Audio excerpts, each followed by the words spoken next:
Hi, I'm Wakeman. I'm the author of No Ego, and I'm here in Las Vegas at the SHRM 2019 Conference and Expo. Every year, I look forward to coming to SHRM. This year, I'm doing 2 mega sessions, 2 different days, talking about change and no ego and drama, one of my favorite topics. And it is so exciting to see so many followers, people that have been following me for years, but also to meet those newbies. There are actually people who haven't heard about no ego and how you can ditch the drama at work, and I am meeting hundreds of them. Speaking on Monday and Tuesday? 2 days, 2 different ones. Okay. So one is about our new version of change management. You'll love it. That, yep. It's blowing up, the kind of old version. Yeah. And the other one is like the 5 sources of drama and just really quick ways to change HR to make it better. Awesome. Please join me in welcoming Wakeman. Awesome. We're going to talk about business readiness today. It's a term you might not yet have heard of. It's a term that we started to actually create and incorporate. It's a medical term that we brought over to describe how we believe we should be leading change going forward. The technical definition is unproductive thinking and disruptive behavior. Do you have any in your workplace? Now, drama is emotional waste.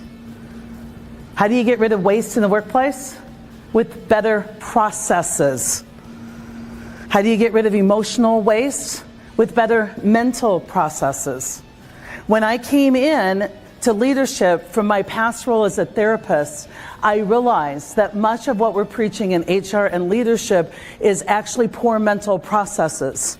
Dysfunctional, codependent, poor ways of thinking, dependency, which breeds contempt, engagement without accountability breeds entitlement, that many of the ways that we were trying to update the workplace wouldn't modernize the workplace. If drama is emotional waste, then a leader's role, if they're a modern leader, is completely changed. A leader's role is not to inspire or motivate. A leader's role is to eliminate emotional waste with good mental processes, to have us use better methodology, better ways of thinking in the modern workplace. And it's a leader's role to facilitate that thinking. And sometimes people are like, I'm sorry to bother you, and say, so have you reflected on whether or not this is something that should be brought to my level? Sometimes when people go, sorry to bother you, I go, I would trust that. Trust to be sorry to bother me. This isn't appropriate. Just tell them. Love it. You bet. We even test child development. We let them attach to the water bottle and they go, or the clicker. They go, oh. The leadership techniques we teach people to use, like feedback, punch the ego in the face, they grab the clicker. Have you noticed? Have you ever felt like you're in a feedback session with a 2-year-old? I did not. Who told you that?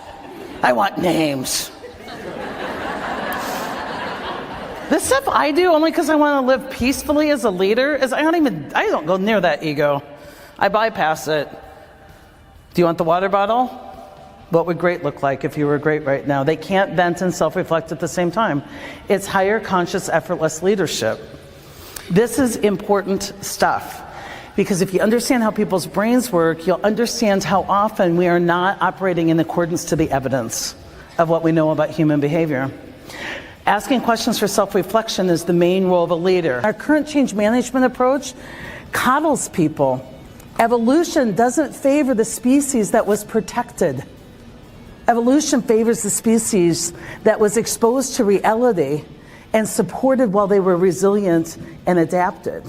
And what we've done a lot in change management is not insist on the resilience or the adaptation of our people, and therefore our evolution and our growth is stunted and our competitive advantage is being lost in many of our companies. Instead of ensuring people were ready for what's next, that their potential was unlimited, we were doing a lot of trying to bend reality, slow things down, roll it out slowly, keep people aware, make them informed. We were doing all this heavy lifting to coddle and enable. So I started to think about what the history of change management is, because when people come to me and they say that they're in pain, as a therapist, I know that there's probably 3 reasons for you to be in pain unless it was a life-altering event. I'm talking about death, cancer diagnosis. But if you come to me and you go, I'm in pain, my job's undoable, we're going to check 3 places. Your suffering is usually optional and self-imposed. So what's causing your suffering? You're not able to do your job. Your job has moved on and you are struggling. Let's check 3 places. 1, are you trying to use an outdated skill set on a new requirement? 2, have you modernized your approach recently? 3, what's your level of willingness? What people don't realize when they're in pain is it has to do usually about their own skill set, their own approach, and their own level of willingness. One of the things people are surprised by about me is that I am in person, willing to meet and greet you, whether it's before one of my talks or at my book signings. I want to hear from you. I want to know you. I want to know what are some of the challenges you're having. And I also want to hear your questions, and I want to hear your success stories. So please make sure that you are subscribed on all my channels, and then do your friends a favor. Make sure you have shared every one of my channels so that they're connected as well.